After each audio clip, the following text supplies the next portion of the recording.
না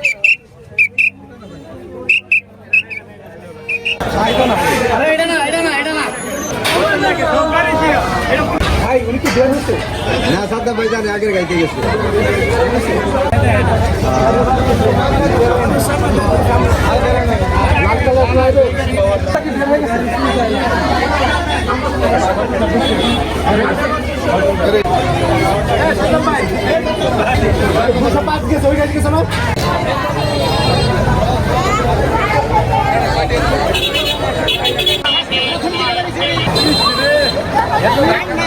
Dhaka, Canada, Dubai আর ওই air ticket সহ হচ্ছে আমি কালকে যখন দেই সব জার্নালিস্টদের, তো সেটা থেকেও তো প্রমাণ হয় যে পুরোটা সময় সে কানাডাতেই ছিল।